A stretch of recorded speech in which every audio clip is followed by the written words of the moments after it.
전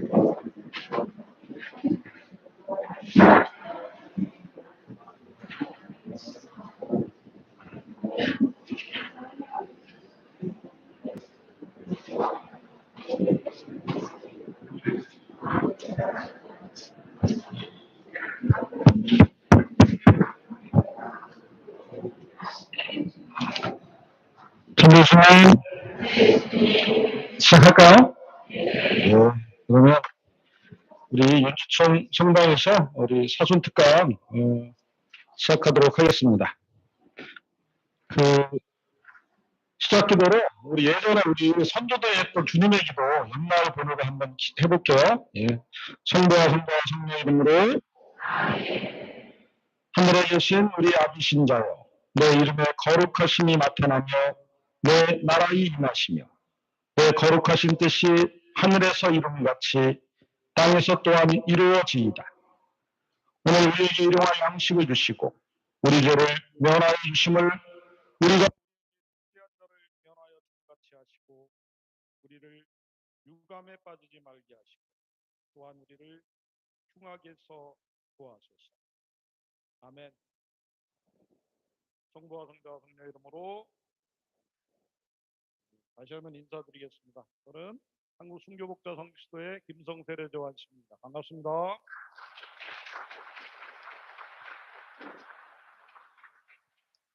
예, 이야기를 하나 하고 시작할게요.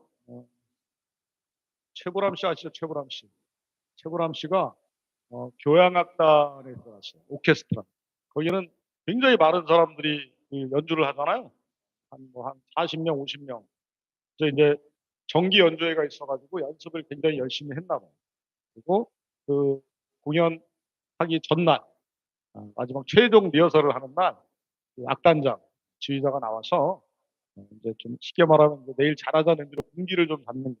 이렇게 얘기했고요. 내가 몇 달 동안 이제 우리 정기 연주회 앞두고 우리 연습을 했는데 너무들 불성실하고 이거 뭐 연습할 때 늦는 사람은 부지기수고 심지어는 막 결석하는 사람도 있어. 내일 우리 공연을 제대로 할지 모르겠다고 이렇게 얘기를 했어요. 그러면서 이 최불암 씨를 본받으라. 이분은 한 번도 안 넣고 한 번도 안 빠지고 너무너무 성실하게 연습에 임했다고. 그래서 이분을 본받아서 내일 공연을 잘하자고 얘기를 했어요. 그 순간에 최불암 씨가 손을 딱 들면서 저기 지휘자님 제가 꼭 드릴 말씀이 있습니다. 왜 그러시냐 얘기해 보시라고. 최불암 씨가 하는 말이 뭐냐면 정말 죄송한데 제가 내일은 못 올 것 같습니다. 내일이 무슨 날이에요? 내일이 공연 날이잖아요. 몇 달 동안 아무리 열심히 하면 뭐예요? 그죠? 우리에게 공연 날은 언제일까요? 우리의 공연. 우리는 예수님을 만날 때가 우리에게 가장 중요한 날이에요. 그래서 이제 우리 이제 신자들이 젊을 때는 잘 생각하지 않지만 좀 연세가 드시면서 우리 하느님 앞에 갈 때를 좀 생각해 봐요. 그때 우리가 어떤 모습으로 어떤 것을 가지고 가야 될지 여러분들이 좀 생각을 해 보셔야 되겠습니다. 지금 사순 시기가 사실 그런 시기에 제가 아까 미사 때도 잠깐 말씀드렸지만 하느님 앞에 하느님 만났을 때를 우리가 생각해 보는 시간이고 저는 제주도에서 면왕의 집이라는 피정의 집에서 피정 기도를 하고 있는데 올해 6년째인데 거기에서 매주 거의 피정이 있어요. 전국 신자를 대상으로 어떨 때는 막 미국에서도 신자들이 많이 와요. 미국에도 소문이 나가지고 한국에 들어오는 천주교 신자들이 몇 년간은 거의 뭐 4회차 거의 올 정도로 많이 왔었어요. 저희가 그 제주도에 있으면 제가 원장, 거기에 추동 원장을 맡게 되면서 보니까 제주도에 7개 성지가 있는데 그 성지가 한국 교회사의 굵직굵직한데 다 연결이 돼 있는 그러니까 형제들하고도 회의를 통해서 우리 그냥 성지순례 가서 성지 설명만 하지 말고 좀 업그레이드해서 한국 교회사 강의를 다 해주자. 그렇게 얘기를 했어요. 그래서 지금 한 4년째 7군데 성지를 가면서 한 8번 정도 가요. 그래서 한국 교회 창설부터 해서 4대 박해, 그다음에 제주 교환, 신축 교환이라고 하는 우리 이재수의 난으로 알려진 그런 사건까지 이렇게 강의를 해드립니다. 오늘 제가 시본 신부님 부탁을 받고 여기 와서 어떤 강의를 해 드리면 좋을까 했는데 또 제가 어 우리 속해 있는 것도 그렇고 또 제가 좀 자신 있어 하는 강의도 그렇고 이곳 전주라는 지역도 여러분 또 여기 윤지충 성당이잖아요. 그죠? 그래서 어 초기 교회 얘기를 좀 해 드려야 되겠다. 그래서 우리 교회 창설과 신유받게 때까지 아마 여러 번 많이 들으셨죠? 많이 들으셨어도 또 기억이 잘 안 나잖아요. 그죠? 그래서 오늘 뭐 이렇게 편안하게 역사 이야기는 재밌습니다. 흥미진진해요. 그리고서 제가 김성이라는 신부가 어떤 식으로 우리 교회사를 보는지 또 제 입을 통해서 한번 들어보시는 것도 좋을 것 같아요. 그러면서 중요한 것은 결론적으로 이따 한번 말씀드리겠지만 우리가 순교에 대해서 좀 다시 생각했으면 좋겠다는 생각이 들어요.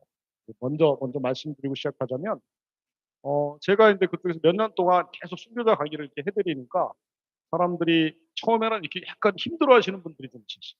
왜 그러냐면 순교 얘기가 보통 어떤 얘기가 많아요? 고문, 죽음. 그러니까 안 그래도 힘들어서 왔는데 계속 또 고문받고 죽는 얘기를 한다고 하니까 처음부터 다 이러시는 분이 있어요. 그런데 순교는 고문이나 죽음 이런 박해 이런 데에 너무 초점이 맞춰져 있지만 그게 중요한 게 아니에요. 사실은 그거는 제가 볼 때는 두 번째, 세 번째 얘기예요. 우리가 너무 이게 드라마틱하고 너무 강렬하니까 그 얘기를 많이 할 수밖에 없긴 하지만 순교는 사실은 우리 한 인간이 하느님을 어떻게 만났는지 체험에 대한 기록. 진짜 우리가 우리 선조들이 바보가 아니잖아요. 특히 이제 여기 윤지충 성당의 윤지충 목자 같은 경우에도 엄청 똑똑한 신분이에요. 아주 명문가예요. 집안이 윤선도. 이 글 잘 쓰기로 유명했던 윤선도 집안이고 할아버지가 윤두서잖아요. 초상화 쫙. 명문 집안의 그런 분들이 바보가 아니에요. 그분들이 어 사실 남인이 정치적으로는 좀 이렇게 완전 집권 여당 정도는 안 되지만 그래도 꽤 큰 야당 정도는 되는 그런 집안인데도 어 왜 그런 선택을 했을까? 그러니까 그분들은 사실 부귀영화가 당시에는 보장된 특권층이거든요. 양반. 그런데 제서를 정면으로 거부하고 나중에 목숨까지 바칠 수 있었던 것은 이분들이 저는 이렇게 생각해요. 정말 하느님을 체험했구나. 뭔가를 느꼈구나. 그러니까 이분들이 바보가 아니고 또 이분들이 진짜 미친 게 아니라면 그분들이 그것을 넘어서는 뭘 갖고 있었던 거예요. 저희들은 후손들은 저는 그것을 찾아야 된다고. 그분들이 체험했던 하느님, 그분들이 정말로 봤던 더 큰 행복, 더 큰 기쁨 이게 무엇인지 우리가 한번 찾아봤으면 좋겠고 이 전주 지역은 여러분들은 정말 복 받으신 거예요. 우리 다른 지역에 사는 분들은 일부러 여기까지 찾아와야 돼요. 여러분들은 조금만 나가면 다 성지죠. 그리고 그분들의 한 분 한 분의 삶이 얼마나 또 대단합니까? 여기 윤지충, 권상현 이분들도 대단하지만 여기 또 전주에 또 엄청난 분이 있잖아요. 누가 있어요? 유한검. 유한검 여러분들은 유한검 땅을 맨날 밟고 지나다니잖아요. 그죠? 그 정도로 그분이 뭐 가졌던 땅이 450만 평. 그런 대단한 분이 모시고 있으니까 여러분들은 좀 조금 더 특별하신 것 같아요. 그래서 우리가 어떻게 교회가 창설됐는지부터 제가 좀 말씀을 좀 드리겠습니다. 우리 조선시대 1700년대 후반에 우리 교회가 만들어졌는데 우리 한국 교회, 조선 교회의 특징을 뭐라 그래요? 두 가지가 있잖아요. 두 가지가. 첫 번째, 선교사 파견 없이 만들어진 그죠? 전 세계에서 유일한. 그리고 평신도들이 정말 이거 자랑스러운 이게 어떤 의미를 갖는지 우리가 잘 지금 뭐 말은 많이 하지만 잘 모르시는 것 같은데 정말 특별합니다. 외국 신학자들이나 외국의 분들이 그 사실을 알게 되면 깜짝 놀라요, 사실. 사실 전 세계로 교회가 퍼져나가는 데 있어서 사실은 어 언제 많이 퍼졌냐면 그 얘기를 좀 해 드릴게요. 이게 1494년 1494년이 뭐냐면은 그 포르투갈과 스페인이 교황청이 조약을 맺는 먼저 포르투갈이 전 세계로 이제 식민 지배를 떠나기 시작했는데 그다음에 바로 후발주자로 스페인이 뛰어들었어요. 당시에 교황청의 힘이 좀 약했어요. 여기서 십자군 전쟁이 사실은 패배한 거거든요. 예루살렘 탈환했다 가고 사실 몇 번에 걸쳐서 이슬람 세력에게 사실은 꽤 많은 참패를 당합니다. 교황권이 굉장히 약화돼 버려 가지고 이제는 우리가 선교를 할 힘이 여력이 없었어요. 그래서 어떻게 했냐면 포르투갈과 스페인에게 선교권을 줬어요. 이게 보호권이다. 그래서 이 처음에 포르투갈이 먼저 나갔다가 스페인이 또 힘이 세니까 붙으니까 교황청에서 이 협약을 맺어줍니다.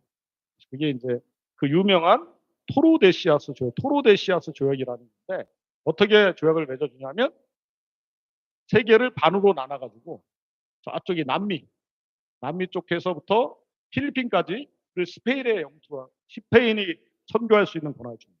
선교권을 줬다고 하지만 사실은 식민 지배까지 인정했고 그리고 포르투갈은 그쪽부터 해가지고 그러니까 남미에는 브라질 하나, 그다음에 아시아 쪽을 다 관할할 권한을 줍니다.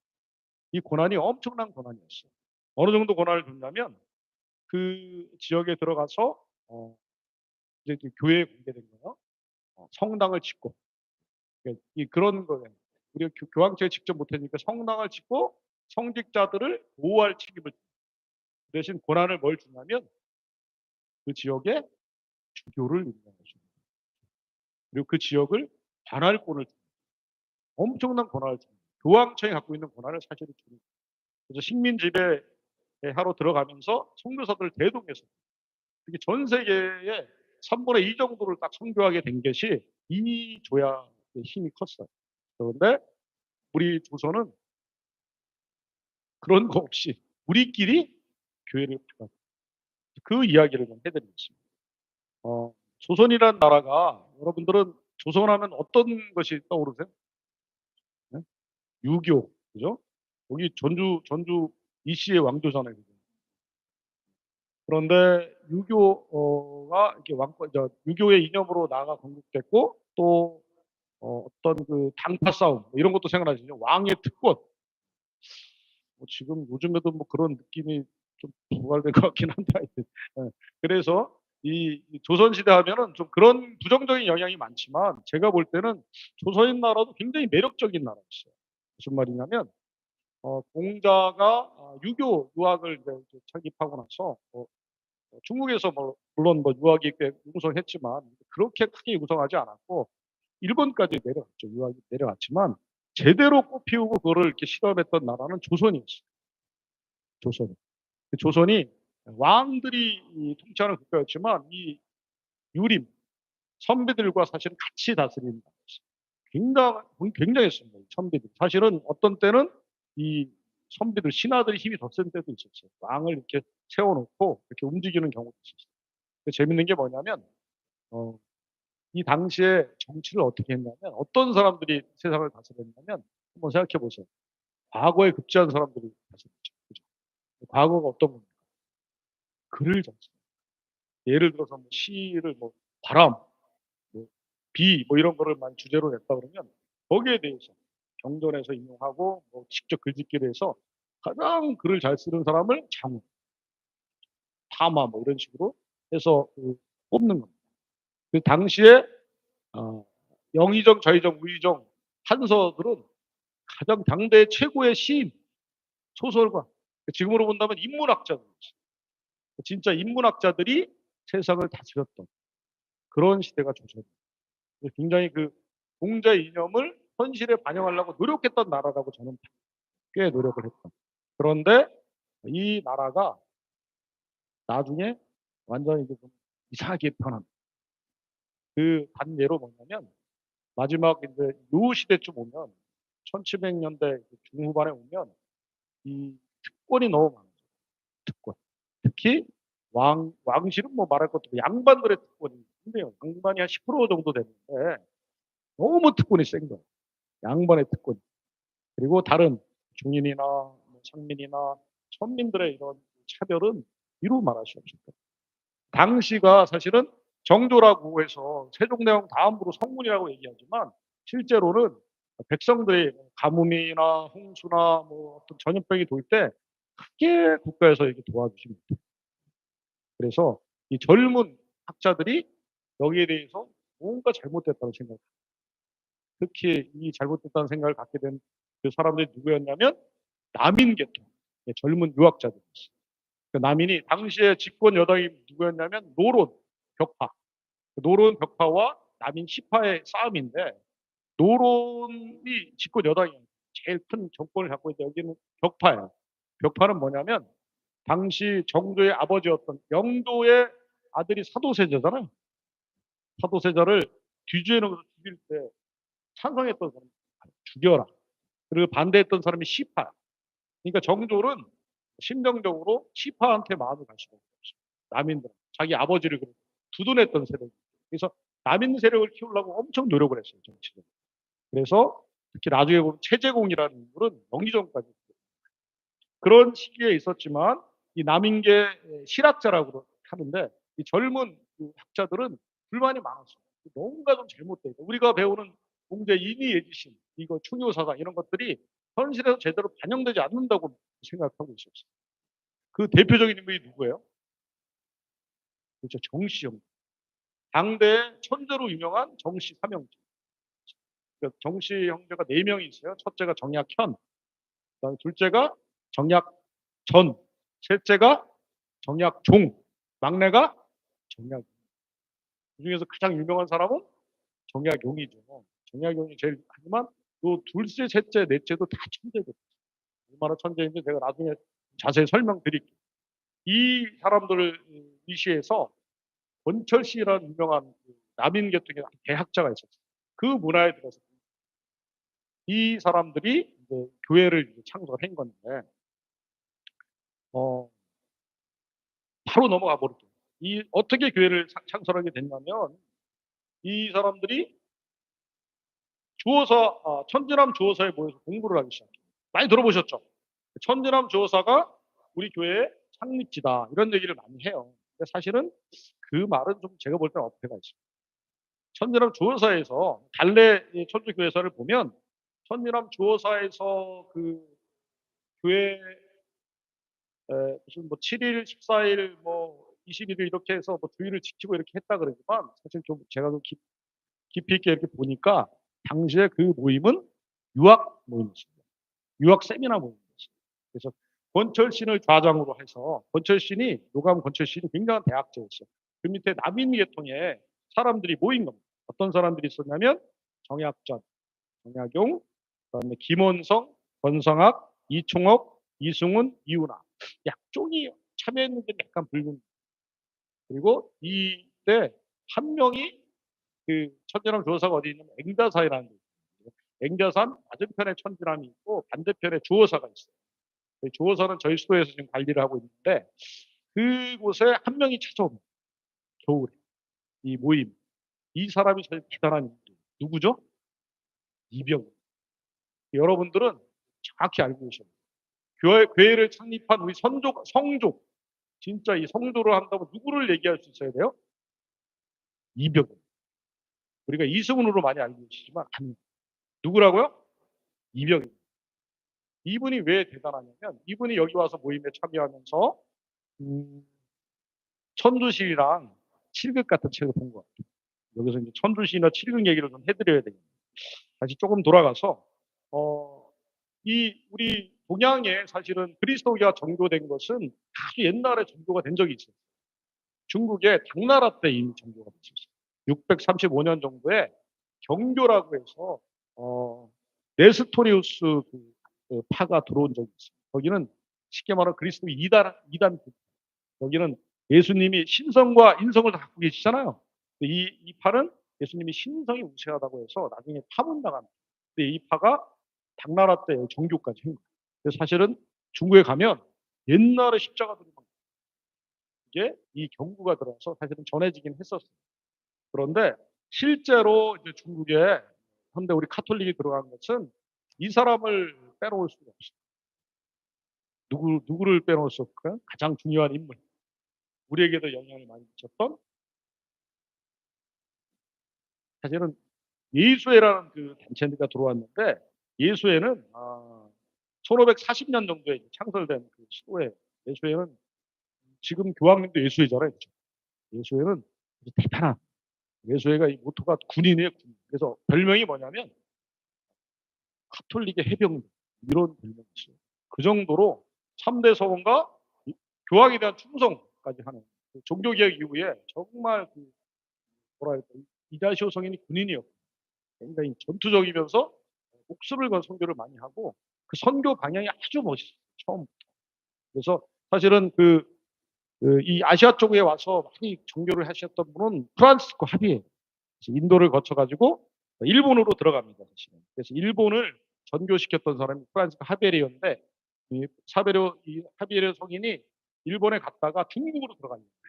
중국을 들어가다가 사실 마카오 옆에 있는 상천도라는 섬에 들어갔다가 죽습니다. 들어가자마자 중국에 본토에 상륙 못하고 병에 걸려 죽어요. 그때가 1552년인데 이때에 정말 대단한 인물이 탄생합니다. 이 인물 덕택에 우리도 사실 천주교를 받아들입니다. 누구냐면 마테오 리치 신부님. 들어보셨죠? 들어보셨을 거예요. 이 마테오 리치 신부님이라는 이분은 꼭 아셔야 돼요. 여러분들이 뭐 연도 이런 거는 크게 신경 안 쓰셔도 되는데 왜 대단하냐면 이분이 그 52년에 퇴원하셔가지고 중국의 마카오에 언제 들어가냐면 82년에 들어갑니다. 그러니까 52년 30살 만으로 30살 됐을 때 마카오에 들어가는데 그 전에 사실은 그 선배 신부님이 한 명 있었어요. 선배 신부님 루지에리 신부님이라고 한 10년 전에 오신 선배 신부님이 있어요. 이분이 얼마나 열심히 하셨는지 중국어를 그렇게 잘했어요. 그래서 마테오 리치 신부님도 열심히 배웠다고. 마테오 리치 신부님이 얼마나 천재냐면 3년 만에 중국어를 꼈다. 여러분 그 얼마나 대단한지 잘 모르시죠?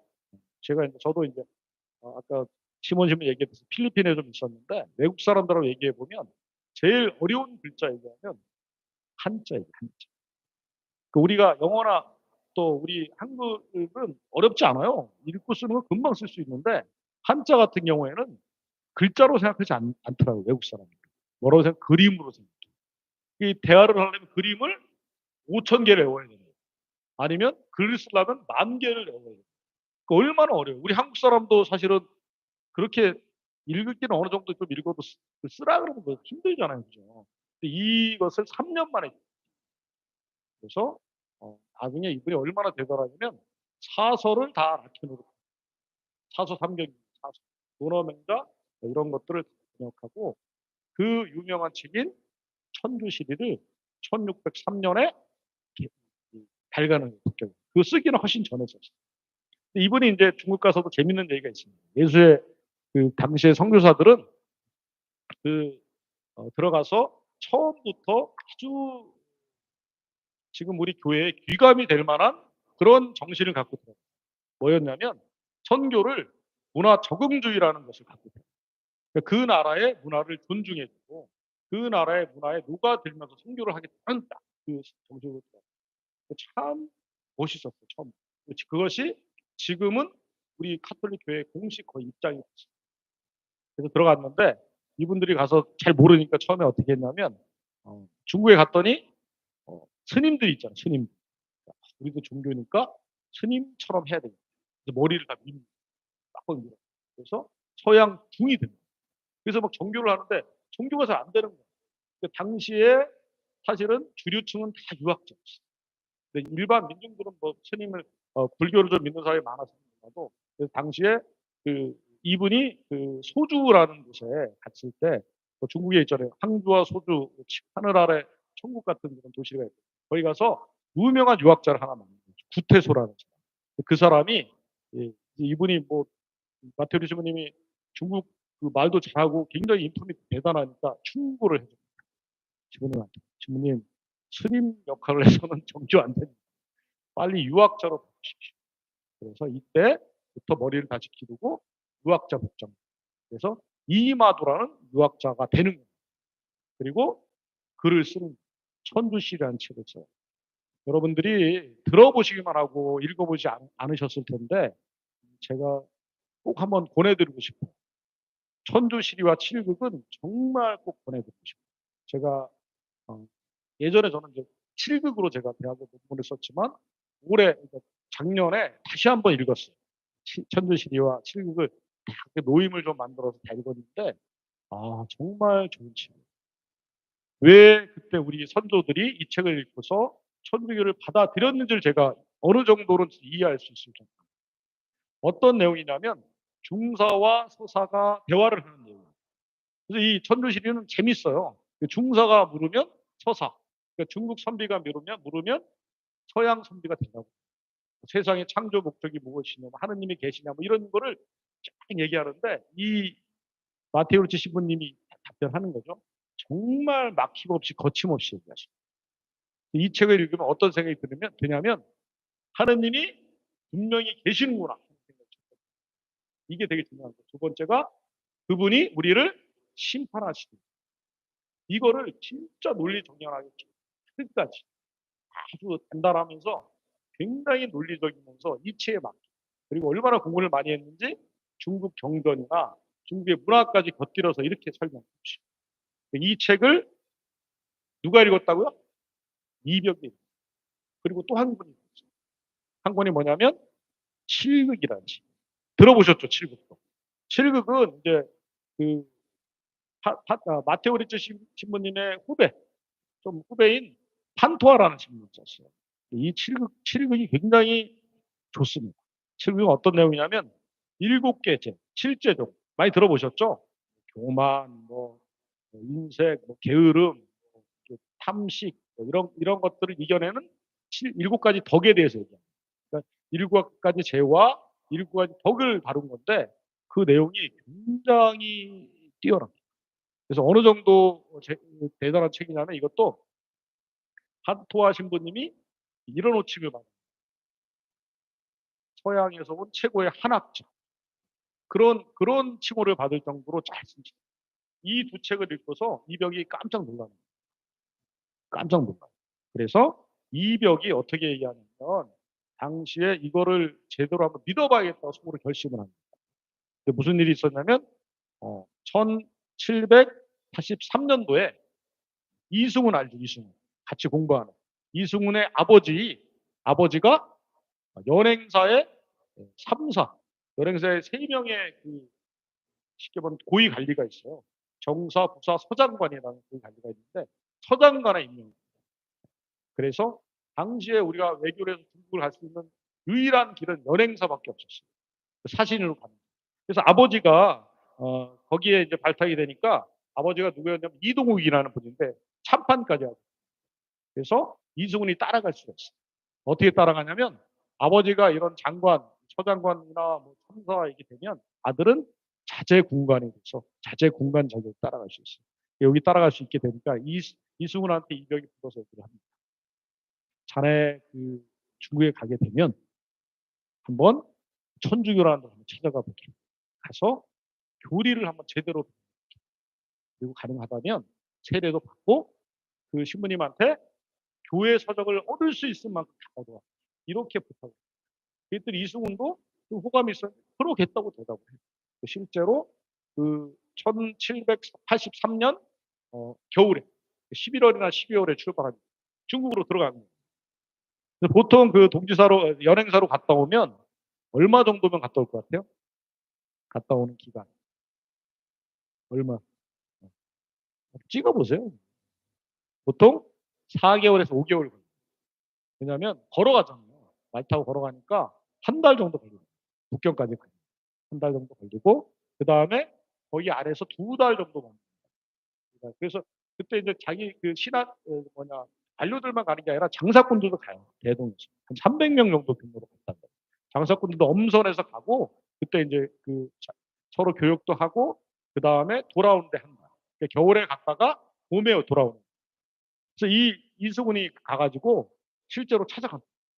북당에 그때 성당이 4개가 있었어요. 이 마테오르치 신부님이 굉장히 정교를 잘하고 그 다음에 온 예수의 신부님들이 굉장히 뛰어난 사람들도 많았어요. 그래서 유학자들과 처국 관료들은 이 서양에서 온 신부님들을 엄청나게 대단한 사람으로 이렇게 대우했고 황제도 성당을 4개를 지어줍니다. 남당, 서당, 동당, 북당 이렇게. 그래서 여기를 찾아갑니다. 북당에 찾아가서 사실은 비하인드 스토리가 좀 있는데 이때 당시에 아시아 쪽은 누가 다 다스리고 있다고 그랬어요? 우리 교회에서는 포르투, 포르투갈 신부님한테 갔더니 포르투갈 신부님들이 조선에서 온 별로 안 반겼다. 근데 한 신부님이 그렇게 따뜻하게 맞았다. 그라몽 신부님. 역시나 예수의 신부님. 그래서 이분이 이승훈을 특별하게 보고 급하게 약식으로 교리를 가르쳤어요. 이승훈은 중국어를 잘 못했나 봐요. 하지만 양반이기 때문에 글을 잘 썼어요. 서로 필담으로 교류.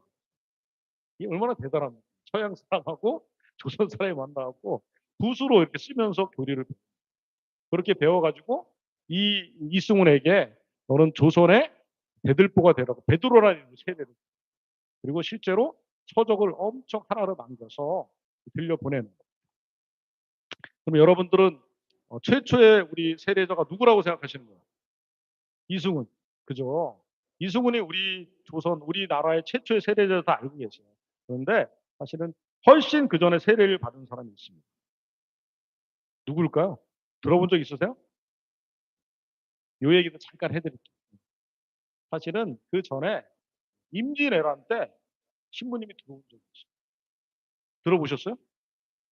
여러분들 그 프란치스코 하베르가 일본의 가고시마 지방에 1549년, 1549년에 들어가서 선교를 합니다. 일본의 그 영주들은 일본의 그 황제가 누구였죠? 풍신수길 맞나요? 그 포르투갈 상선하고 이미 그때 교역을 하기 시작했어요. 그래서 송교사들이 올 때 받아들였어요. 왜냐하면 이 포르투갈하고 이렇게 교류를 하게 되면 두 가지를 얻을 수 있어요.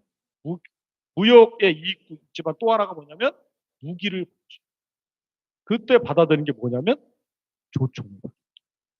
그래서 얼마 있다가 임진왜란 그 당시에 두 영주 내지 세 영주가 세례를 받고 영주가 세례를 받으면 영주민이 다 신자가 됩니다. 그래서 굉장히 많았어요. 한 몇십만 명씩 이렇게 영주가 되시고 그 영주민이 그 다 그리스도교 신자였어요. 여러분들 사극을 보면 임진왜란 걸 보면 자세히 보세요. 가끔 보면 우리 그 되게 유명한 그 모르는 사람들 있잖아요. 그중에 뭐 누구 풍진수 이름하고 뭐 덕천가강 뭐 이런 사람들 몇 명 있잖아요, 그죠? 많이 이렇게 이름이 되는 그 사람들 중에 그, 네, 온 사람들 중에 선발대로 온 두 영주가 그리스도 신자예요. 그래서 보면은 십자가 길을 들고 뛰어옵니다. 그리고 이 영주들이 임진왜란 때 앞에 왔기 때문에 왜 그랬냐면 이것도 이 풍신수길이 천주교를 보니까 너무 무서운 거예요. 딱 와서 종교를 하니까 전부 다 세례를 받아버리고 전부 다 하나가 돼버리니까 얘네들이 세력이 위협이 되는 거예요. 그래서 임진왜란 때 그리스도 신자 영주부터 먼저 선발대로 그래서 죽어도 그만이고 살으면 그쪽을 지배해 이런 신보였다고 해요. 그래서 그거 들고 들어왔고 그때 군종 신부로 세르페데스라는 신부가 들어옵니다. 그래서 예수회에서는 임진왜란 때 이미 우리나라가 정교가 됐었다고 주장을 했었어요 한동안. 그런데 우리 교회에서는 그걸 받아들이지 않았어요. 왜냐하면 이 신부님은 일본 군 진영이나 그리고 사람이 죽기 전에 조선인들이 막 죽기 전에 또 애들이 막 그러면 대세도 많이 주긴 줬다 그래 기록이 남아 있지만 하지만 이분이 가고 난 다음에 신앙을 했다거나 어떤 공동체를 했던 기록은 전혀 없어요. 그래서 그것을 교회의 시작이라고 우리 교회에서는 보지 않습니다. 근데 하나 재밌는 거 뭐냐면 이때 엄청나게 많은 조선인들이 일본에 끌려가요. 그래서 이때 제일 먼저 세례받은 사람이 나옵니다. 누구냐? 이 사람 이름만 기억해 보세요. 권 빈첸시. 이게 언제냐면 1594년. 그때 조선인 중에 가장 먼저 그리스도인이 돼서 세례를 받은 사람은 권 빈첸시라고. 그리고 여러분들 이 끌려간 조선인 중에서 복자품에 오른 일본인 복자. 이런 여기 처음 들어보시죠? 일본에 복자가 많아요. 205명. 그 중에 조선인 복자가 9명이었어요. 우리나라 103위 성인 중에 프랑스 신부님들이 많죠. 왜냐하면 교회는 그 나라 땅에 가서 순교하면 그 나라 복자나 그 나라 성인이 됩니다. 그래서 최초의 세례자는 사실은 이승훈이 아니라 권 빈첸주입니다. 거기까지만 가고 그래서 이승훈이 세례를 받고 돌아와서 누구를 만났겠어요? 이벽을 만났죠. 이벽이 시킨 거예요. 이벽이 그 책을 받아 너무 기뻐했겠죠. 교회 책을 받아갖고 어떻게 하면 작은 집을 하나 얻습니다. 가갖고 공부를 하는 거예요. 그래서 자기가 이 천주교 진리를 터득하고 한 열대 권의 책을 보면서 몇 달 동안 이벽이 엄청나게 똑똑한 사람이었어요. 이벽은 좀 이따 제가 자세히 설명드릴게요. 그래서 그 책으로 공부하고 나서 이벽이 다 어느 정도 됐다. 천주교에 대해서 알게 됐다. 그리고 한 게 뭐냐면 제일 먼저 이 천주교를 전파하기 위해서 스승을 찾아내요. 그래서 권철신과 권일신을 찾아내요. 이분이 이 남인 계통의 스승이잖아요. 주어서에서 방학했고. 그래서 이 사람들을, 이분들을 설득하면 굉장히 빨리 정교를 할 수 있겠다 생각이 똑똑한 분이니까. 그래서 찾아갑니다. 양근에 있던 권철신, 권일신을 찾아가는데 이벽이 천주교 교리에 대해서 설명을 하니까 스승인 권철신이 이렇게 얘기합니다. 되게 일리가 있고 되게 좋은데 내가 좀 더 고민해 봅니다. 바로 입교하자. 근데 그 자리에 있던 동생 권일신은 바로 함께 하겠다. 그래서 같이 와. 그리고 그 다음에 찾아간 사람이 누구냐면 이벽이 참 대단해. 정씨 형제를 찾아요. 당시에도 정씨 형제는 조선의 최고 천재로 유명했거든요. 그래서 가서 꼬신 사람이 누구냐면 정약전, 둘한테 가서 천주교 얘기를 했더니 젊은 혈기에 바로 동참하였어요. 그래서 그해 가을에 1784년 가을에 이벽의 집에서 세례를 받습니다. 이수근이 세례를 누구한테? 이벽과 권철씨는, 그러니까 권일 씨는 확실해. 이 세 분이 이제 교회 창립 멤버라고 보시면 돼요. 그 다음에 정약전, 정약용매 한 10명 정도가 더 있을 수도 있다는 다른 그 학설도 있어요. 그건 바로 받았던 거예요. 그래서 이때가 바로 우리 한국 교회가 창설된 순간. 박수 한번. 언제 한국 교회가 창설된 거냐면 1784년 이벽의 집에서 이승훈한테 이벽과 권일신 및 다른 사람들이 세례를 받습니다. 왜냐하면 이때부터 2명 이상의 신자, 공동체가 생기고 그 다음에 여기서부터 신앙 모임을 하게 됩니다. 기도도 하고 교리 강좌도 하고. 그래서 이벽이 이때부터 가르치기 시작하는데 쭉 가르치다 보니까 이벽의 집이 조그맸나 봐요. 안 되겠다 해서 집을 넓혀요. 간 데가 어디냐면 김범우의 명례방으로. 김범우는 역관이었는데 잘 살았어. 집이 커요. 그 명례방이 나중에 뭐가 돼요?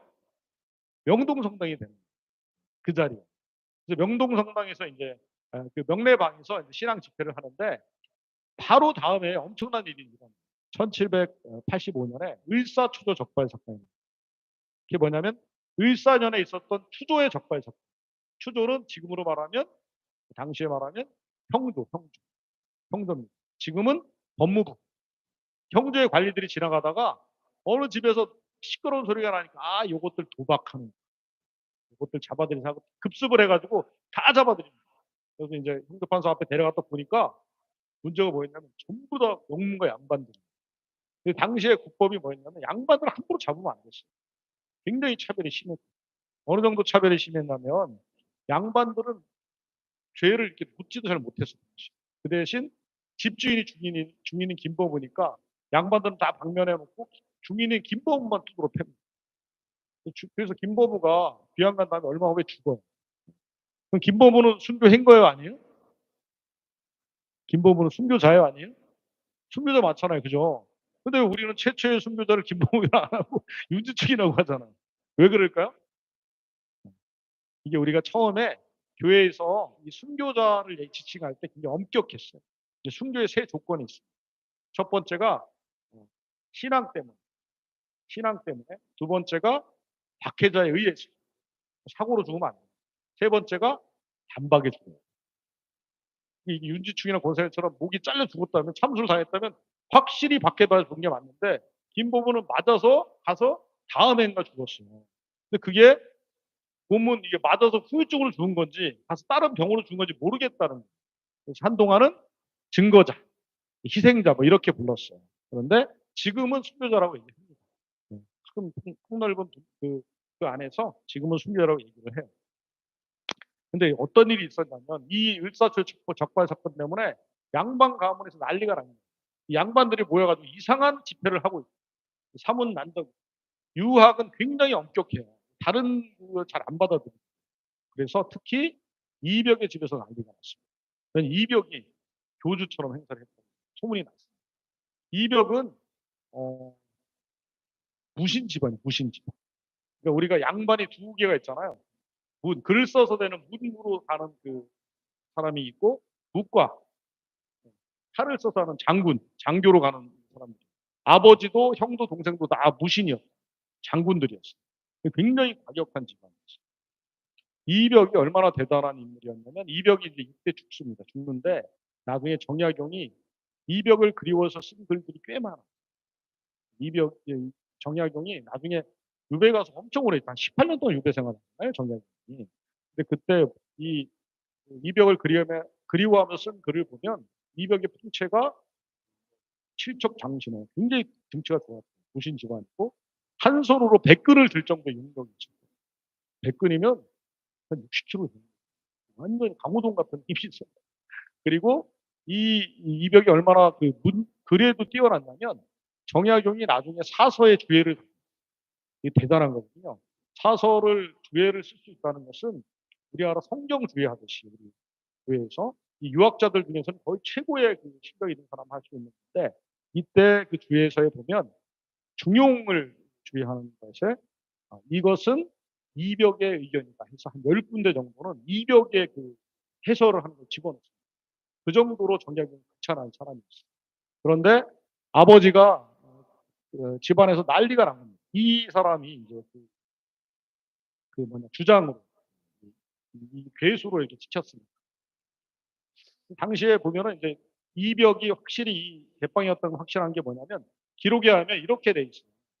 그 명례방에서 가서 급습해서 봤더니 이벽이 가운데 앉아 있고 두 권을 쓰고 파란 청 같은 거 이렇게 내리고 앉아서 강의를 하는데 전부 다 무릎을 꿇고 이렇게 그 강의를 듣고 있었어요. 백면 하얀 얼굴에 붕을 바르고 파란 명대 같은 거 내리고 있었던 거예요. 그런데 그 엄격함이 유교보다 더하더라. 이렇게 기록돼 있어요. 얼마나 대단하냐면 그 앞에 스승인 권철신, 권열씨까지 무릎을 꿇고 있어요. 그러니까 그 사람들이 다 이벽을 자기의 이 천주교 안에서는 최고의 우리의 뭐라고 할까 윗사람으로 대우했던 게 분명히 드러나는 것이죠. 그리고 되게 재밌던 거는 얼굴에 불을 바르고 하얀 용대 같은 파란 용대 같은 걸 내고 백면 청건이라고 합니다. 이거는 어떻게 추측할 수 있냐면 이승훈이 가서 보고 온 거예요. 신부님들의 복장. 그래서 그거를 흉내냈을 거라는 거죠. 얼굴에 왜 하얀 분을 발랐을까요? 이게 이제 두 가지 추측이 있어요. 하나는 제가 볼 때는 보니까 신부님께서 서양 사람이잖아요. 그래서 나는 분을 바른 것 같은데 정민 교수는 또 이렇게 주장하거든요. 그날이 제수일이었을 것이다. 이수근이 그걸 봤다. 근데 좀 그것도 맞지 않죠. 제수일이라고 얼굴에 뭐 죄를 다 바르고 있다는 게 말이 안 돼요. 하여튼 그런 기록이 있어요. 그래서 이벽이 확실히 그 주장이었던 건 확실한데 이 집에서 난리가 난 거예요. 특히 아버지가 난리를 난 네가 계속 이걸 믿으면 우리 집안 망한다. 그래서 집안 압력이 엄청 센 거예요. 그래서 어떻게 했냐면 아버지가 그만둬라. 약속해라. 이벽이 그걸 받아들일 수 있겠어요? 못 받아들이고. 이벽이 자기가 이걸 천주교를 쉽게 말하면 만든 건데 진짜. 자기가 창설한 거나 마찬가지. 그래서 이벽이 그걸 응하지 않습니다. 그러니까 어떻게 하냐면 아버지가 결국에 그 앞에서 목을 매.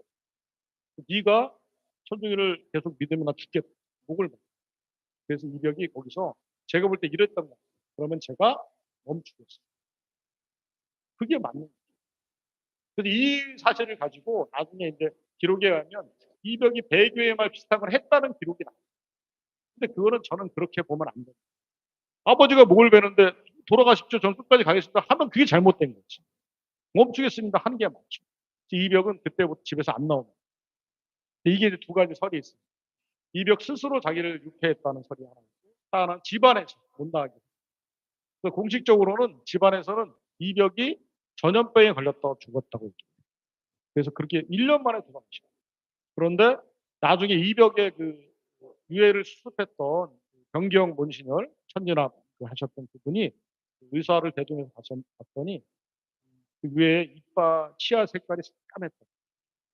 그 의사의 소견은 독살일 확률도 꽤 높다. 이렇게 주장을 했다. 분명한 것은 제가 볼 때는 이분이 용력이 대단한 사람이었다고 했잖아요. 스스로 저는 집안의 박해 때문에 그렇잖아요. 천주교를 포기할 수도 없고 그렇다고 아버지를 돌아가시게 할 수도 없잖아요. 얼마나 이 진퇴양난이 있겠어요. 결국에 아깝게도 우리 창설했던 그 이벽성도는 1년 만에 돌아가십니다. 참 안타깝죠.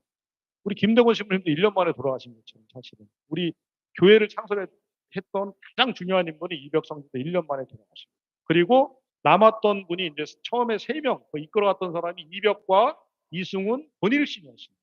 권일신이 거의 그 스승격인 3분이었는데 이벽이 돌아가니까 90점을 잃어버립니다. 그래서 어떻게 하냐면 이승훈과 권일신이 이승훈이 가서 보고 온 게 있잖아요. 그래서 북경에 가봤더니 신부님들의 권위가 엄청납니다. 우리도 신부 역할을 해야 되겠다. 모르니까. 그래서 모여서 회의를 합니다. 양반들. 그럼 우리가 신부를 정하자. 그래갖고 자기들끼리 신부를 정합니다.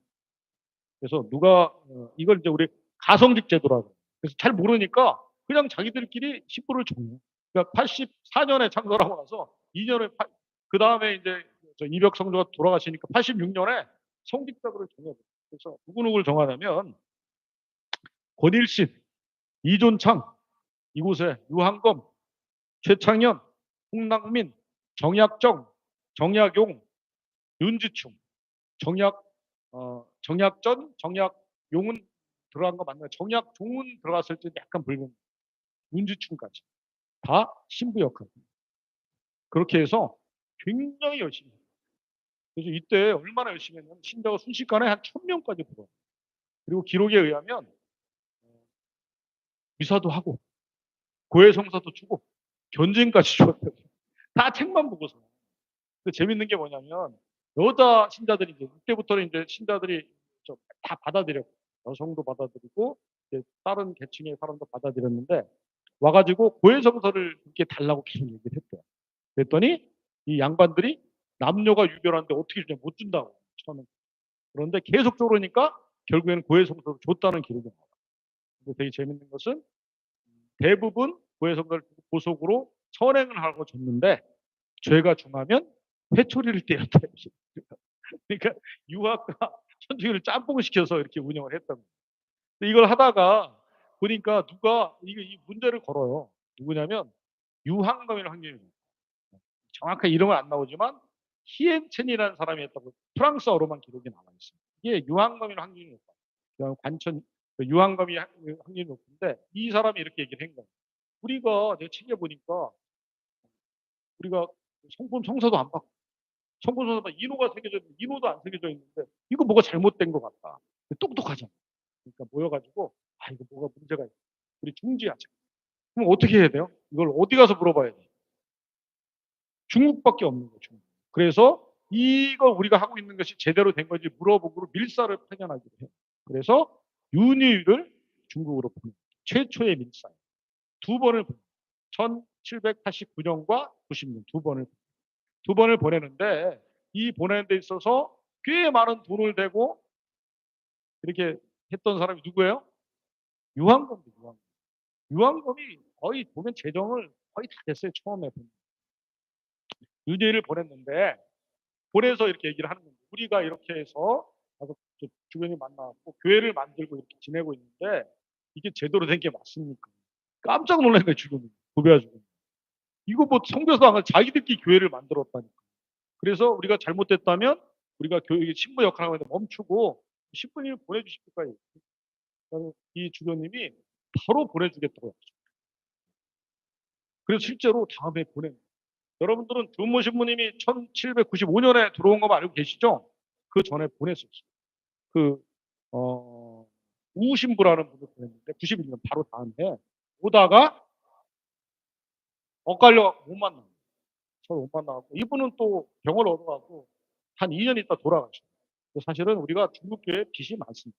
이분이 그렇게 돌아가셨고 이때 윤희일이 2번째 가서 이거를 물어봐요. 기록에는 안 나와 있지만 구두를 물어봐요. 왜냐하면 당시에 전래된 책에 보면 제사를 지내지 말라는 비슷한 말이 나와요. 그거에 대해서 물어봐요. 가서 주교님 그랬더니 주교님이 아마 명령서를 냈어요.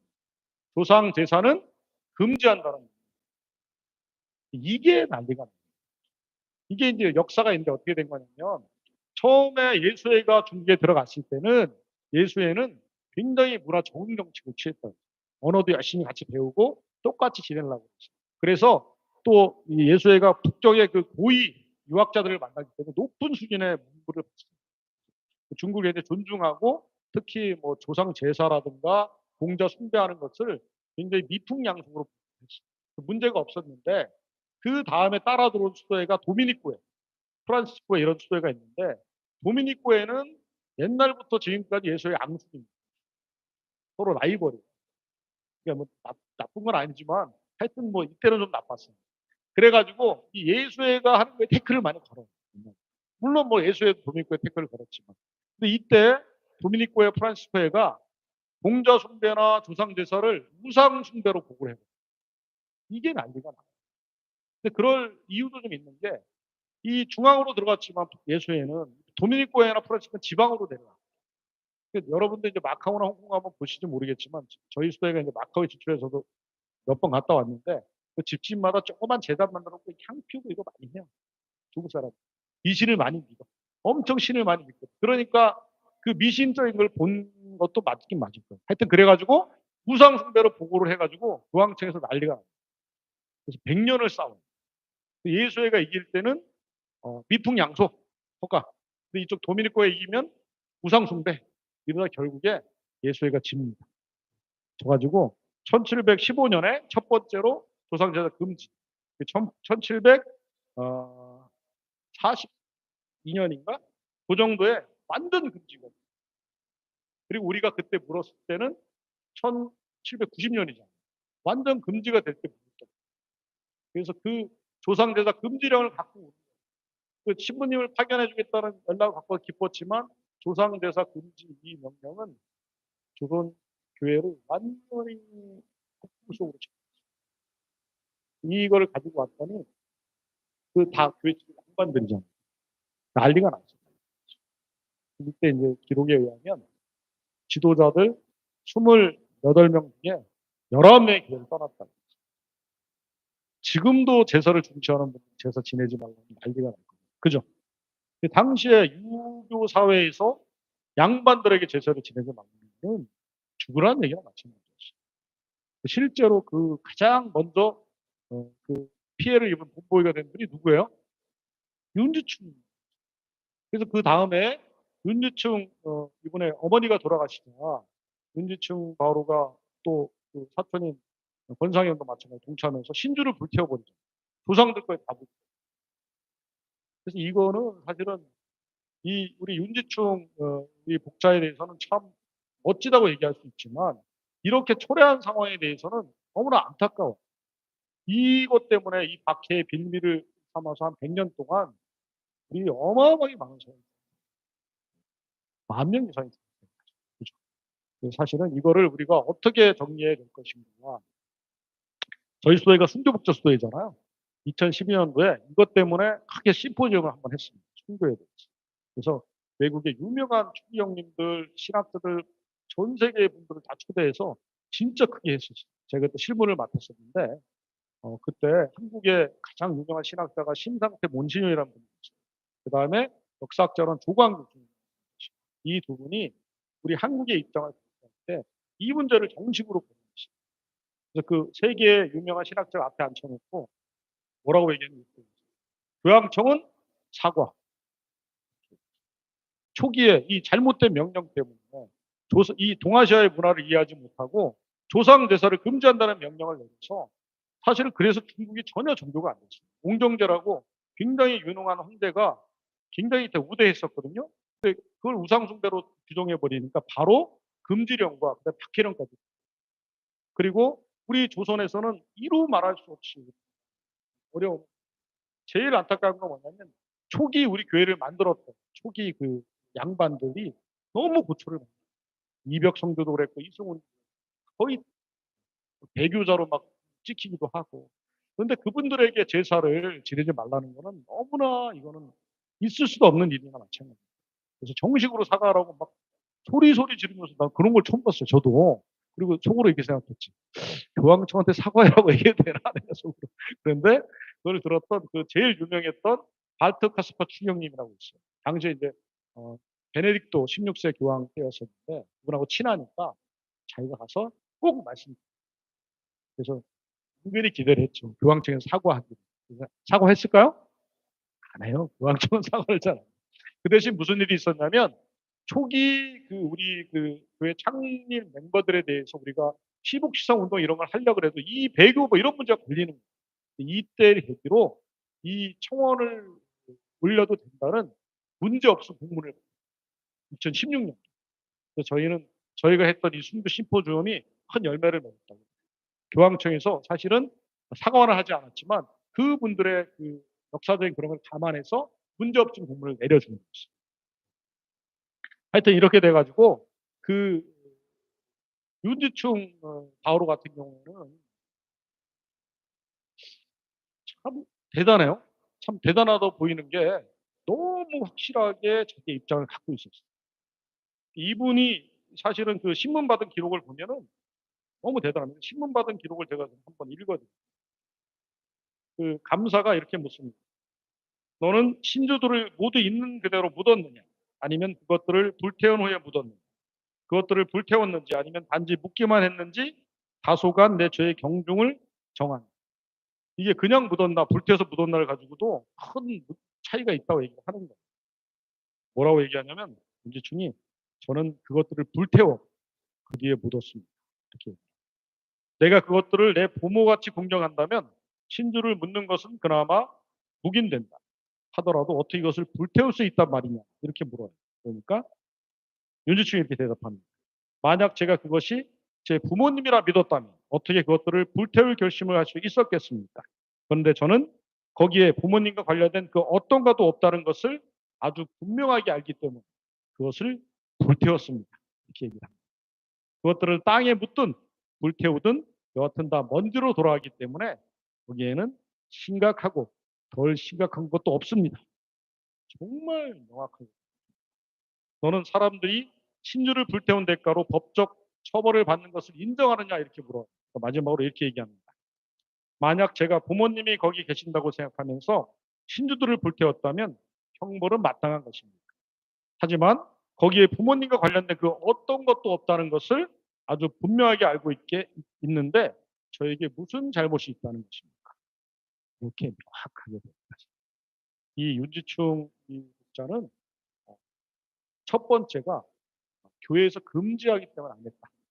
두 번째는 그 신주 나무에는 영혼이 없다. 그걸 명확하게. 그리고 이분의 그 진술에서 참 우리가 지금도 우리가 한번 되새겨야 될 최후 진술 같은 게 있어요. 변론서에 보면 마지막으로 이렇게 얘기합니다.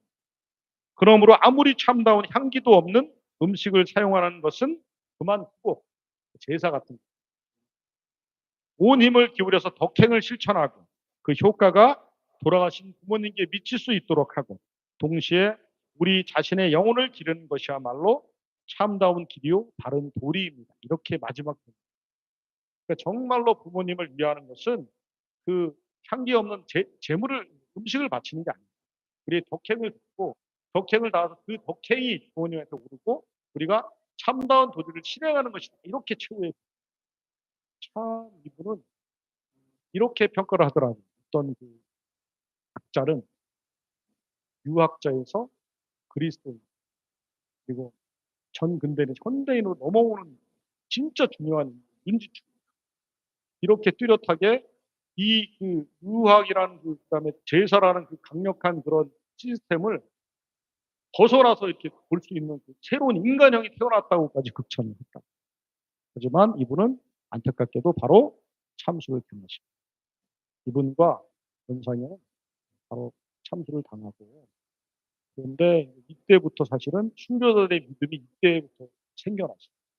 이분들이 흘리신 피가 그렇게 많았죠. 9일 뒤에 시체를 수습할 수 있었잖아요. 그때 신자들이 해 가서 그 피를 많이 적셔놨어요. 그런데 그 피가 그렇게 많은 기적을 일으켰어요. 그런 기록들이 아주 많이 있어요. 저도 오늘 또 바오베이에 와서 그분의 묘소를 보는데 참이 마음이 좀 그런 생각이 들었어요.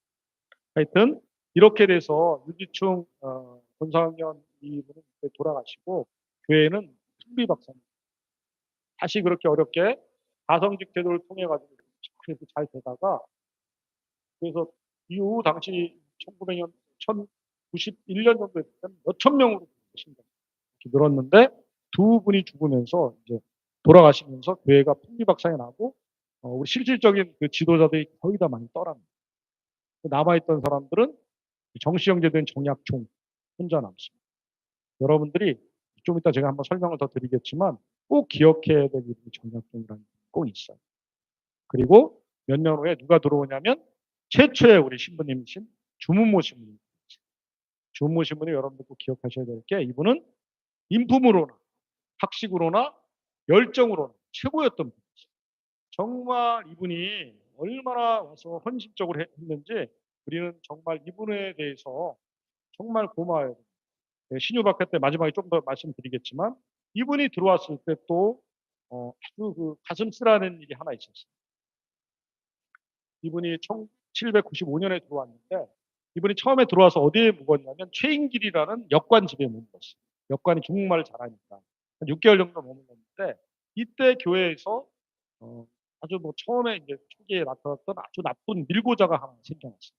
한영이 이 사람이 자기가 이 신부님이 온 거를 고발하고 자기가 좀 명예를 얻으려고 고발을 한 거예요. 그래서 포도청에서 급습을 했는데 아슬아슬하게 신부님이 탈출을 합니다. 이것도 참 굉장히 드라마틱한 얘기인데 오기 몇 시간 전에 누가 알려줘. 이 알려준 사람이 누구라고 얘기하냐면 정약. 당시에 정약용은 조성에 들어가 있어요. 그러니까 정약용은 교회를 떠났다고 얘기했지만 사실은 역사의 굴곡굴곡마다 이분이 등장을 계속해요. 그리고 여러분들 저기 그 윤지충하고 권상현, 윤지원 발견됐을 때 사발지석 있죠. 그 사발지석도 굉장히 또 짠한 게 하나 있어요. 그 보면 이름이 분명히 써져 있잖아요. 지충, 상현 써 있는데 그 글씨는 누가 쓴 거냐면 정양이 씨. 이거는 정민 교수라는 분의 주장인데 이분의 심리성 있는 게 이분이 필체를 딱 대조해서 정약용 필체하고 그분의 특징이 좀 있어요. 왜냐하면 이종사촌, 정약용의 어머니 윤 씨, 그다음에 이 뭐냐 윤지충 아버지와 남매가 그 굉장히 친했던 관계. 그래서 하고 95년에 주모 신분이 왔을 때도 정약용이 알려줘서 몇 시간 전에 대피시키고 너무 급하니까 이 최인길이 자기 상투를 잘라버리고 반발을 하고 중국인 사람처럼 앉아있어요. 신부님 옷을 빼서 말을 안 합니다. 포도청에서 와서 잡아갈 때 최인길이 신부님인 줄 알고 잡아가서 금방 다 들통이 났죠. 그리고 한영익이 이 신부님을 모셔왔던 윤유일과 지왕 둘이 모셔왔어요. 이 사람도 밀고 그래서 그 다음에 다 이때 기록이 딱 한 줄이 나오는데 이게 너무 가슴이 아파요. 그 기록이 뭐라고 하냐면 신부님의 거처를 댈 때까지 때렸다. 끝까지 말을 하지 않아 죽고. 그래서 강물에 이거 딱. 근데 저는 그거를 이제 무심코 읽어 넘겼는데 이거를 좀 깊이 묵상해 보니까 이 사람을 얼마나 때려야 죽을 것이며 사람이 맞아 죽는데도 말을 안 할 수가 있을까요? 이 세 분이 그 신부님 살려 끝까지 말을. 그래서 끝까지 받아 죽습니다. 그 강물에. 이분들이 나중에 복잡한 거 모르지만 이분들 이거 생각할수록 전 되게 가슴이 이분들이 입을 안 열어서 결국에는 주무시면 살 수 있어요. 그래서 이분을 모신 게 누구냐면 강환수 본론반. 여기 우리 자매님들은 제가 꼭 부탁이 있는데 강환수 본론반에 대해서 꼭 공부 좀 하시고. 저는 강환수 본론반은 한국에 정말 어떤 수식어를 갖춰도 좀 모자랄 만큼 대단한 분이라고 생각합니다. 강한수 이야기를 좀 해드릴게요. 나중에 이제 이때부터 이제 7년 동안 이제 조모 신부님이 이제 사목을 하는데 강한숙의 역할이 절대적이었습니다. 처음에 교회를 창설할 때 세 분, 이벽 성도와 이승훈, 권일씨를 기억하시고 요때 세 명을 꼭 기억해야 될 사람이 누구냐면 총회장 최창희, 인품으로 최고였던 사람, 그 다음에 명도회장 정약종, 교리식이 최고였던 사람, 여회장 강한숙. 이 강한숙이 얼마나 대단했냐면 7년 동안 이분을 모시는데 이분의 거처를, 이분의 동선을 알고 있는 사람은 강한숙밖에 없었다. 그 밀고자 의해서 3명이나 희생해서 겨우 살렸잖아요. 그래서 자기 집에 꽁꽁 숨겨두고 어디 갈 때도 다 조종을 합니다. 그래서 강한숙의 집은 조선의 교회이자 사제관이자 행정 집행하는 곳이에요. 그래서 강한숙이 재밌는, 약간 재밌는데 이분이 어려서부터 좀 특이했던 사람이었던 거예요. 특이했던 사람인데 양반 가문의 사람, 양반인데 서자 출신이긴 하지만 이분이 이제 그 결혼을 누구랑 했냐면 홍지영, 홍지영 맞나?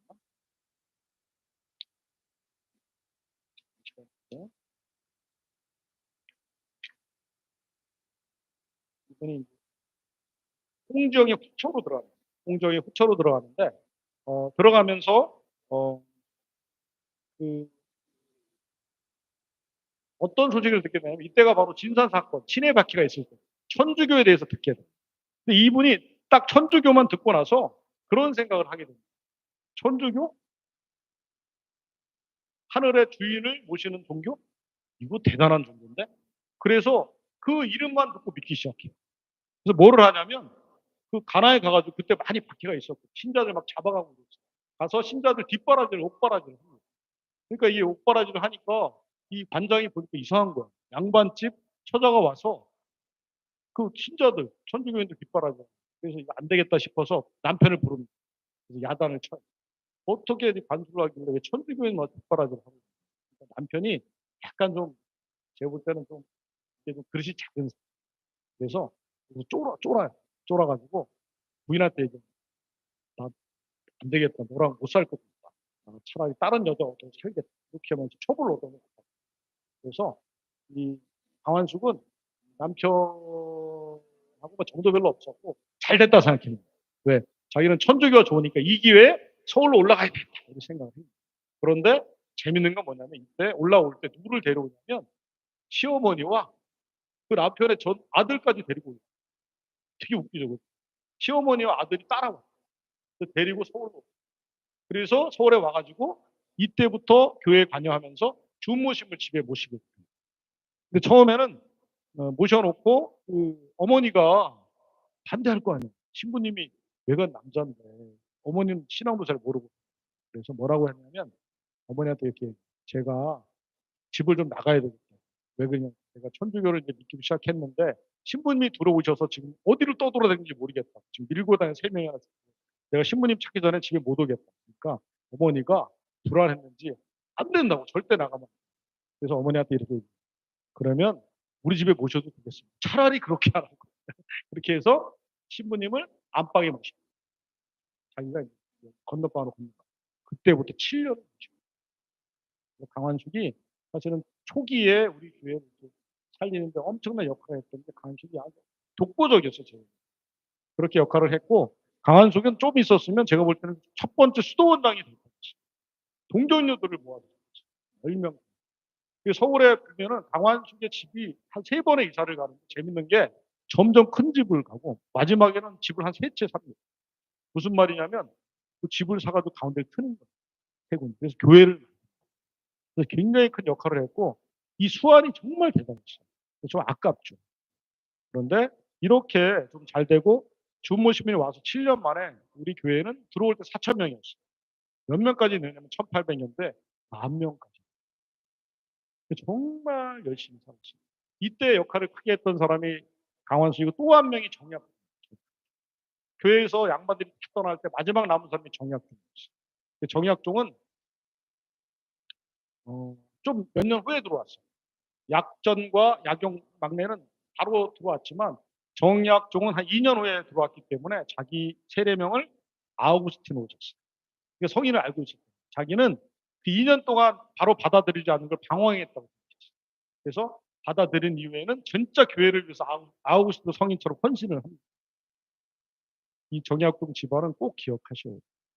정약종은 들어오자마자 이 주무심을 보니까 너무 똑똑한 거죠. 그래서 명령을 내립니다. 끝내라고 이제 울리는 겁니까? 예, 좀만 더 할게요. 조금 한 5분, 10분만 더 하겠습니다.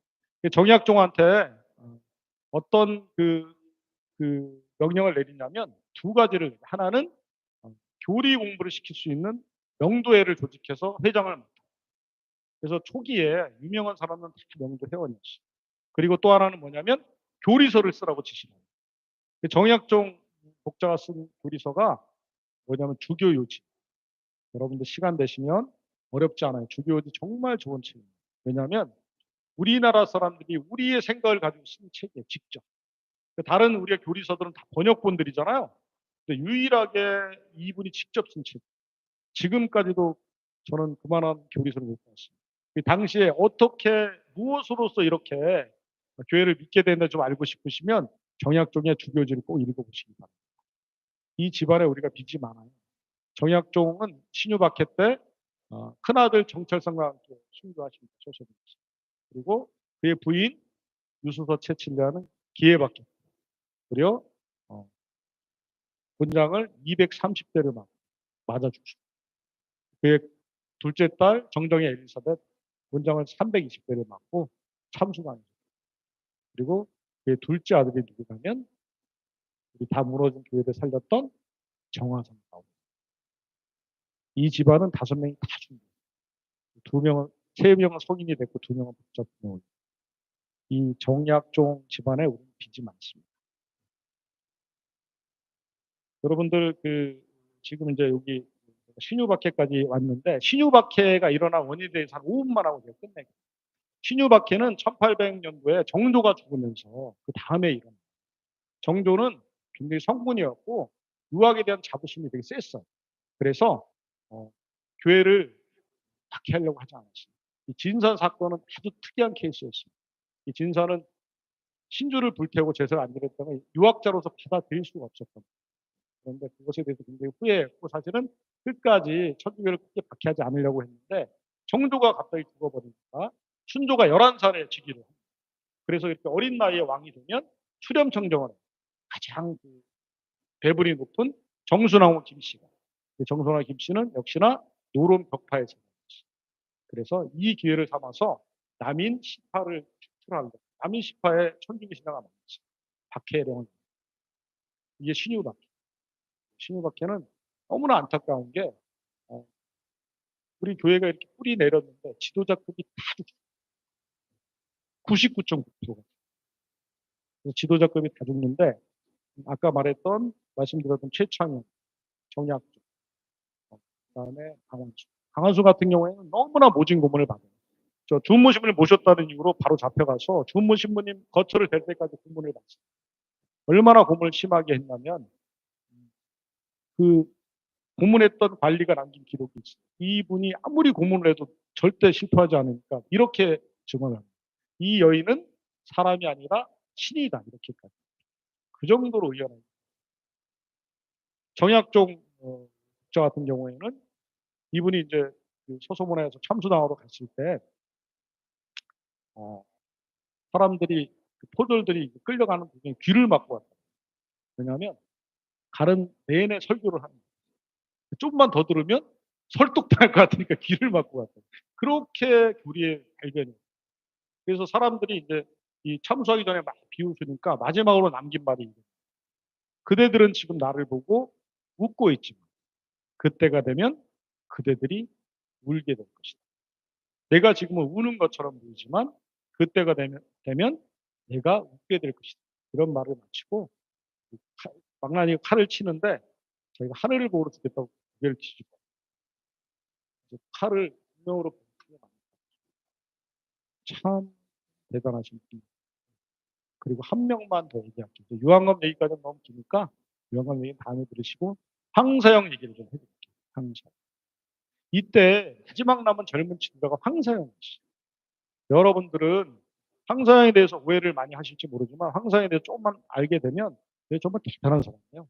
이 사람은 15살에 초시에 급제를 하고 17살에 진사시 복시에 장원급제를 시부분이 있던. 그래서 정조가 직접 불러가지고 너에게 20살이 되면 네가 원하는 관직을 내릴 테니 꼭 찾아오라면서 장학금하고 뭐 이렇게 부뼈로 이런 거. 그래서 손을 잡고 약속했다고 이 황사영은 비단으로 된 토시를 꼭 그게 두 가지 설이 있는데 임금과 손을 잡으려면 비단으로 싸고 만져야 된다는 게 있고 또 하나는 자랑하는. 나중에 이제 잡혔을 때도 팔을 못 만지게 했다는 거. 여기도 토시. 임금과 손을 잡은. 그렇게 자부심이 있던 사람인데 이 사람이 왜 천주교를 받게 됐냐면 너무 똑똑했어요. 어려서부터. 너무 똑똑하니까 나중에 한 10살 지나니까 가르칠 스승이 없는 거예요. 그래서 황성이 생각했다. 나를 가르칠 사람은 조선의 정씨 형제들밖에 없다. 그래서 직접 찾아가요. 스승. 누구한테 갔냐면 정약종한테. 정약종이 원래 제자를 안 받는데 황성을 제자로 받겠죠. 그래가지고 거기서 수학을 합니다. 그러다가 누구랑 결혼하냐면 이 정씨 형제 셋 말고 첫 번째 형이 큰 형님이 정약현이에요. 이 큰딸 정명년이랑 결혼. 그래서 정명년이 18, 정약종이 황상이 16살 때 1790 90년 이때 결혼을 합니다. 결혼을 했는데 그때 이제 사실은 진사시에 장급제를 하거든요. 근데 갑자기 1년 후에 황상이 선언을 해도 자기는 과거 안 보겠다. 출세 안 하고.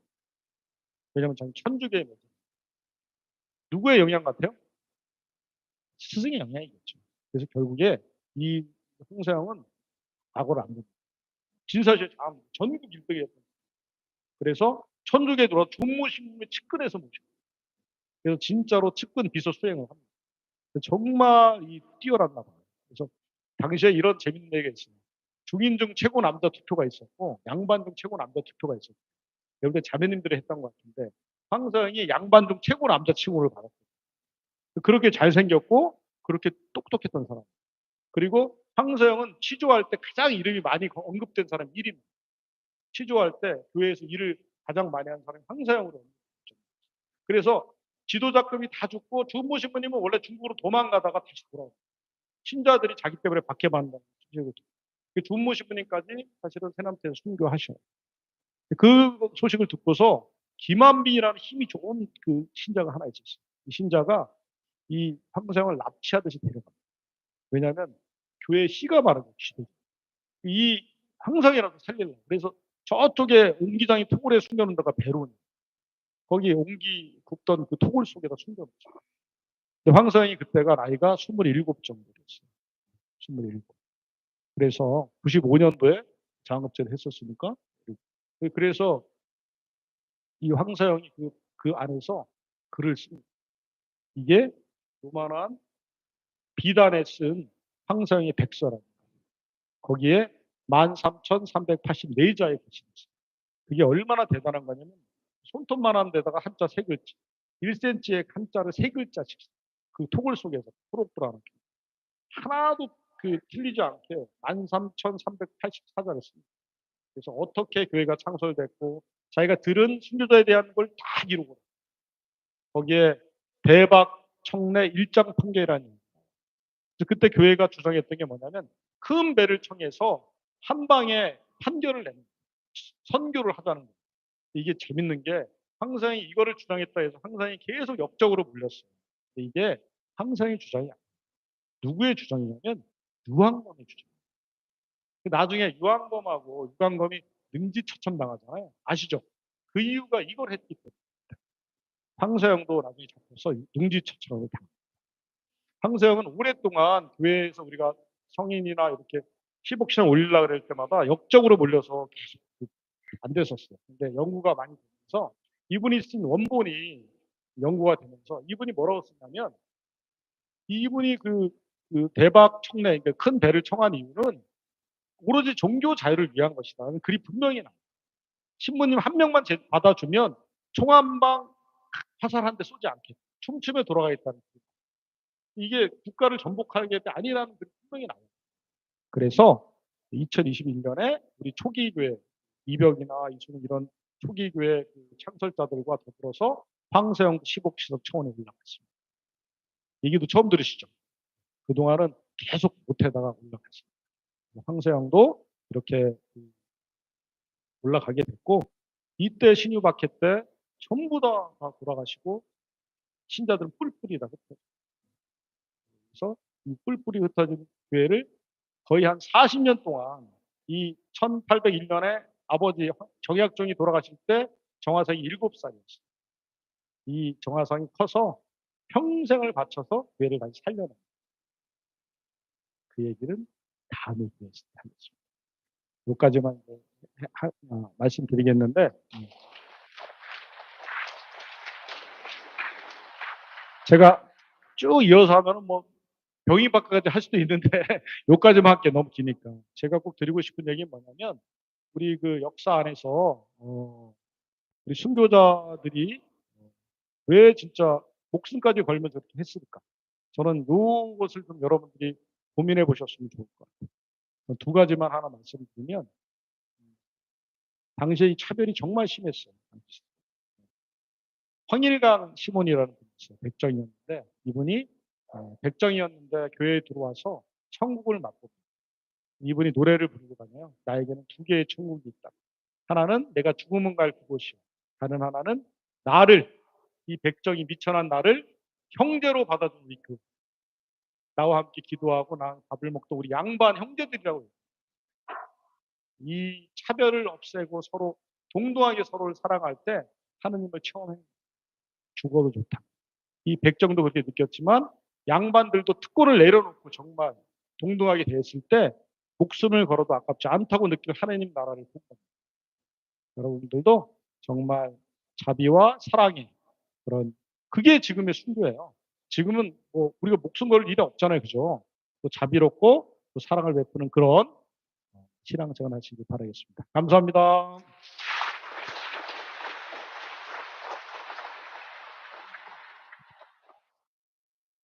그 일단 독자윤주충은 한방에 가셨다는 거 꼭 기억해 주시고요. 김보부님이 한방에 못 가신 게 가슴 아프긴 한데, 그러니까 네, 그러니까 순교, 아니 개인적인 신앙에서는 순교자인데 교회 공식적인 저기에서는 이제 순교자가 아니거든요. 근데 그런 와중에 윤주충에 왔기 때문에 한방에 가신 게 가장 중요하신 것 같아요. 그리고 이렇게 내년에 꼭 오시겠다고 이렇게 간청을 하시니까 아예 네, 내년에 다시 또 섭외하도록 하고요. 이렇게 신부님께서 내일 아침에는 이렇게 9시 반부터 고해성사 주신다고 하셨거든요. 주변에 회초리로 쓰일 몽둥이는 다 치워놓겠습니다. 예, 정말 좋은 강의 해주신 신부님께 큰 박수 한번 부탁드립니다. 신부님께 마친 강국 받고 마치도록 하겠습니다. 강구 드리겠습니다. 주님께서 여러분과 함께 전능하신 천주 성부와 성자와 성령께서는 여기 있는 모든 이에게 강복하소서. 주님과 함께 가서 기쁘게 살아갑시다. 성부와 성자와 성령의 이름으로 아멘. 감사합니다.